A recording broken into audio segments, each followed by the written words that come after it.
आपने ये आर्टिकल जरूर देखा होगा। India Q2 growth is 8.2%, GDP growth at quarter high at 8.2%। आपने ऐसे दर्जनों आर्टिकल्स देखे होंगे। ये बहुत बड़ी बात है, लेकिन ये इंडिया की इकोनॉमिक रियलिटी नहीं दिखाता।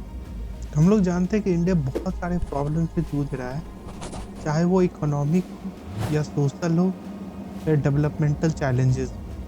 लेकिन हम इस जीडीपी को लेके इकोनॉमिक चैलेंजेस की बात करते हैं, जो कि एक्चुअल ग्राउंड रियलिटी है इस जीडीपी ग्रोथ और जीडीपी नंबर से हटके। इसी सब के बीच में एक और डेटा है, युवा बेरोजगारी का। यह डेटा दिखाती है कि भारत में युवा बेरोजगारी 14.6% है, जो कि नेशनल एवरेज 5.2 का 3 गुना है। सेम क्वार्टर में 5.2%। यह नंबर देख के बहुत कम लग रहा होगा, लेकिन जब हम थोड़ा गुना भाग करेंगे तो हमें पता चलेगा ये कितना बड़ा नंबर है। यूएन के डेटा के अनुसार से भारत में वर्किंग एज पॉपुलेशन 68.7%। हम लोग उसको राउंड ऑफ करके 68% ले सकते हैं। चलो हम लेके देखते हैं कि 68% लेके क्या होता है। जब 1.4 बिलियन का 68% निकालेंगे तो हमें लगभग 95 करोड़ 20 लाख लोग लगभग में काम करने की उम्र के दिखेंगे। और जब इसको अनएम्प्लॉयमेंट दर से ये करेंगे तो लगभग 4.9 करोड़ लोग ऐसे हैं जिनके पास अपनी नौकरी नहीं है। 140 करोड़ में से बस 4.9 करोड़ बहुत छोटा नंबर दिखता है। एक्चुअली छोटा है भी, उतना बड़ा नंबर नहीं है, एक स्टेट्स की पॉपुलेशन है ये। लेकिन 1.4 बिलियन में ये बहुत छोटा नंबर है। लेकिन यहाँ पे प्रॉब्लम शुरू नहीं होती, प्रॉब्लम डेटा कलेक्शन में है। यह डेटा कलेक्शन जो बेरोजगारी की गवर्नमेंट करती है, इसे CWS मेथड से किया जाता है। CWS मेथड क्या है? CWS method current weekly status को कहते हैं। ये एक ऐसा मेथड है जिसके अंदर पर वीक का ये लिया जाता है, आप एक वीक में कितने घंटे या कितने दिन काम किए।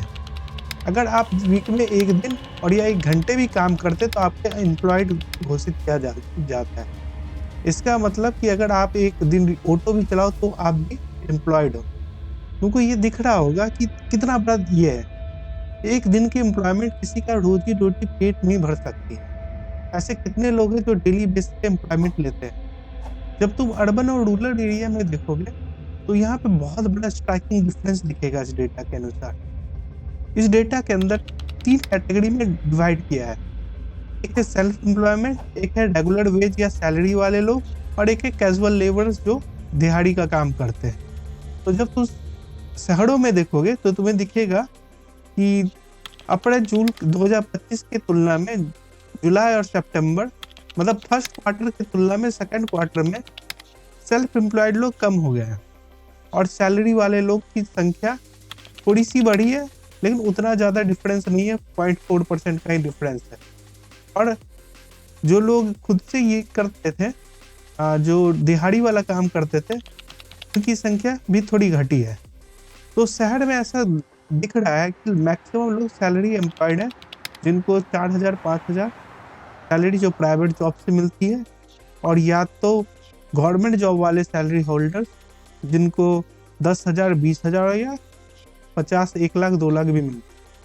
लेकिन जैसे तुम रूरल एरिया की तरफ देखोगे, रूरल एरिया में एम्प्लॉयमेंट अपॉर्चुनिटी पूरी तरह से अलग हो गई। रूरल एरिया का मैक्सिमम एम्प्लॉयमेंट सेल्फ एम्प्लॉयमेंट है, जिसमें शॉपकीपर्स, स्टोर्स मैनेजर, ये दुकान वाले सब आते हैं।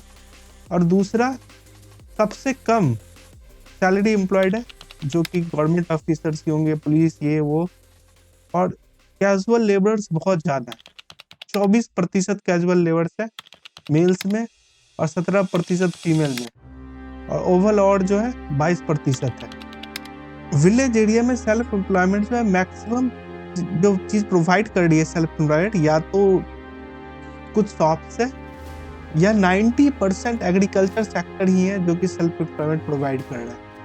ये डेटा इंडिया की कुछ अच्छी पिक्चर प्रेजेंट नहीं कर रही। बात यही खत्म नहीं होती। जब इनकम इनक्वालिटी के डेटा देखते हो तो विश्वास नहीं होगा कि कितनी इनक्वालिटी है। इंडिया के टॉप 10% इंडिया की 60% इनकम का शेयर रखते हैं, नेशनल इनकम का। इंडिया के मिडिल 40% ओनली 27% का हिस्सा रखते हैं। और इंडिया के बॉटम 50% इंडिया की इकोनॉमी का 17% या 16% हिस्सा रखते हैं। ये वर्ल्ड इनइक्वालिटी इंडेक्स का डेटा है। और इंडिया की इनइक्वालिटी पे बात हम किसी और वीडियो में करेंगे ढंग से। तो वापस हम लोग अपने टॉपिक पे आते हैं। इंडिया की जीडीपी जो 8.2% फाइनेंशियल ईयर में ग्रोथ दिखा रही है, यह ग्रोथ मैक्सिमम ऊपर वाले इंडस्ट्रीज से आई है। इंडिया की जो बॉटम वाली इंडस्ट्रीज थी, फिशरीज, टेक्सटाइल, एग्रीकल्चर, जो कि सबसे ज्यादा एम्प्लॉयमेंट प्रोवाइड करते थे, उनका कंट्रीब्यूशन उल्टा घटा है।